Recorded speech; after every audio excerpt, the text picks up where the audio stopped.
नमस्कार दोस्तों, स्वागत है हमारे इस YouTube चैनल में। वीडियो को बिना देर किए चलिए कहानी को स्टार्ट करते हैं।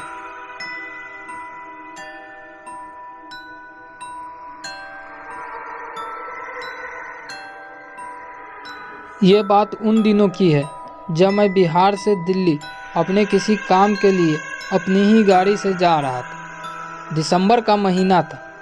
दिसंबर में कोहरे के साथ साथ ठंड हवाएं भी चल रही थी। मुझे घर से निकलते निकलते लगभग रात के 8 बज गए थे। मैं अकेला ही दिल्ली जा रहा था। रात को जब मैं बिहार से लगभग 200 किलोमीटर दूर पहुंचा तो कोहरा बहुत ही ज़्यादा बढ़ गया था। तो मैंने कहीं पर रात बिताने की सोची तो कुछ ही दूर मुझे एक होटल दिखाई पड़ा और वहां पर चला गया। मैंने उस होटल में एक रूम बुक कराया और कुछ खाकर सोने के लिए चला गया। होटल बहुत ही पुराना था, मानो ऐसा लग रहा था कि यहाँ पर कोई इंसान नहीं बल्कि शैतान बसते हो। एकदम सुनसान, कोई भी इंसान नहीं। मैं रात को सो रहा था तो मुझे लगभग 1 बजे किसी की पायल की आवाज़ सुनाई दी। तो मैंने तुरंत खड़ा होकर खिड़की के पास देखने गया कि कौन आधी रात में घूम रहा है, क्योंकि होटल में तो मेरे और मैनेजर के अलावा और कोई नहीं है। तो फिर ये औरत के पायल की आवाज़ कैसे मुझे सुनाई दे रही है? मुझे कोई भी नज़र नहीं आया। तो मैंने रूम से मैनेजर को कॉल किया तो उसने कहा कि सर कोई भी नहीं है, आपको ऐसे ही लग रहा होगा, वैसे भी ये जंगल इलाका है, यहाँ पर तो हल्की आवाज़ भी तूफान की तरह लगती है, आप सो जाएं, ऐसा कुछ भी नहीं है। और मैंने मैनेजर की बातों पर विश्वास करके दोबारा सोने के लिए चला गया।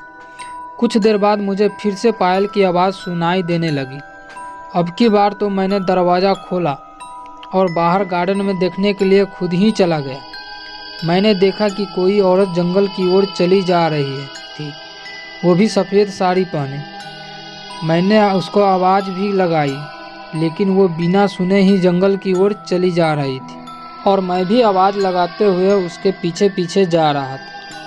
थोड़ी ही देर में वहाँ पर कोहरा पूरी तरह से छा गया। मुझे अब वो औरत बिल्कुल भी नज़र नहीं आ रही थी, लेकिन मुझे उसकी पायल की आवाज़ अब भी साफ सुनाई दे रही थी कि मानो वो मेरे आगे नहीं बल्कि मेरे साथ साथ ही चल रही हो। मैं अब बहुत ही ज़्यादा डर चुका था। मुझे अब होटल वापस जाने का रास्ता भी नहीं नज़र आ रहा था। मैं सोच रहा था कि अब मैं वापस कैसे अपने होटल जाऊँगा, क्योंकि मैं जंगल में बहुत ही आगे आ चुका था। लेकिन वो पायल की आवाज़ मेरा पीछा नहीं छोड़ रही थी, वो मेरे साथ साथ ही थी।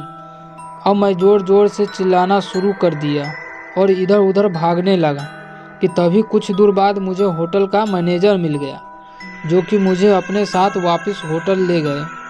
और उस औरत के बारे में मैनेजर मुझे बताने लगा, जिसकी पायल की आवाज़ मुझे सुनाई दे रही थी। इसी होटल में उसकी आत्मा आज भी होटल के आसपास भटकती रहती है। यह मकान भले ही बंद था, लेकिन लोगों का कहना है कि यहाँ पर उस भूत की दहशत बहुत अधिक है, जो दिखाई भी नहीं देती है। हमें तो उस जगह के पास जाने से भी डर लगता है। यह बात सुनकर मैं तुरंत सुबह होते ही वहाँ से निकल गया। अगर यह कहानी आपको पसंद आई हो तो प्लीज़ हमारे चैनल को सब्सक्राइब करें। धन्यवाद।